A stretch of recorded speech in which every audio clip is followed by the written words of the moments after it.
So next up, though, with the fourth pick, kind of reached a little bit here. I think to some people, I reached, and I think it paid off. You always get bonus points if that coach gets a better job somewhere else, and his name is Mike Elko from Duke. Okay, they finished the season 8-5. Yeah, sure, they were only 68th in offensive points per game, but they uh and like 61st, I think. Wait, I think I wrote some stuff down wrong. Either way, okay, with the injuries at the quarterback position, and there were some injuries defensively as well. There were some. The fact that you pull off an 8-5 season, um, is pretty nuts. It's pretty nuts. Do I have that number right? They went 8-5, right? I can Or did double they check go? that. Or did they They go won their seven and bowl six? game. They lost. Yeah, they beat Troy. They beat Troy, who was a very good football team, by the way, and they also beat that Clemson team. So, I mean, it just coming into Eight that and five. situation, right? They did go 8-5. All right, so gosh, I don't know why I was freaking out about that. Thought I had It that was wrong. also it was a quiet 8-5 after losing the Florida State. They played them tough, and Riley Leonard was all hobbled and hurt. They kind of lost some games. North Carolina, as like it was just like not a frustrating year at all. But I still think that like it was just very quiet. I think it's like, oh wow, Duke went 8-5, and that's not something that should be taken for granted because yeah, Mike Elko made it look easy going 9-4, 8-5, but prior to that, it's been a pretty tough couple of years for Duke, and it's just a very hard place to win. Ask Manny Diaz in a couple of years how hard it is to win there, and Mike Elko, I think part of the reason why, like, yeah, he went 8-5, and you got some guys lower than him that had better records, but like I said, not all jobs are created equally. Not you are not what your record you are not what your record says you are in college football. And also think about how do people actually feel about Mike Elko? I mean, he just got hired to one of the best jobs in America, being paid a boatload by Texas A&M. So, and he's done, by the way, a really good job with coaches and players following him there. So yeah, it's I think the consensus is this is a nice pick for you. Yeah, and like if you look at Duke, right, it's not like they haven't had success because David Cutcliffe, he won ACC Coach of the Year twice. Okay, but he gets fired after going 5-7, 2-9, and 3-9. Okay, you inject Mike Elko into that program, and all of a sudden 9-3. Okay, third in the Coastal, and you win that bowl game against UCF, and you had a couple of big wins that year, and then the following year he follows it up, has a few more big wins. Uh, marquee win being Clemson, and then you also won the bowl game. Now Mike Elko wasn't coaching that bowl game, I understand that, but it was his team. So yeah, it's very interesting. Yeah, sure.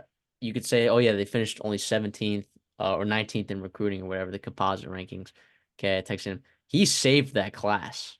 Okay, he saved that class and brought in one of the best transfer portal classes in the country. After you saw a bunch of really high rated transfers leave Texas A&M, he brought in a bunch of guys that he believes will work, and I've already been getting pretty solid reviews in spring practice so far. So, uh, had have yet to see like if this will work out at Texas A&M. It's been kind of a rough going for the last few coaches. Sometimes you hire the big name and it just doesn't work out, and that seems to be the case at Texas A&M um a lot.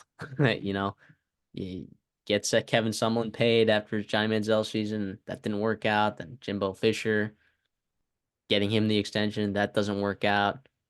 I mean, Franchione back in the day. I mean, there's a lot of hires in Texas A&M's recent history that have not necessarily been the best, you know.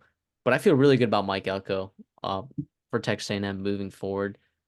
And on this draft, right? If you were to ask me like, oh, where would I draft Mike Elko now uh, versus these other 14 head coaches, I'd probably draft them right around here, 4, 5, maybe 4 or 5, somewhere around there, because I Let me ask you am this: that high on him. would you take him over Lincoln Riley? That's tough, man. Because like, To me, that's the tier that he is in. I think you got Dan Lanning. I think you got Brian Kelly, Kalen DeBoer. I mean, Kalen DeBoer is still yet to be seen, but I still think you got to give him a ton of credit you for what he did have at to, Washington you and have to. everything else and everything he's done since the day he got hired at Alabama. To me, has been super impressive.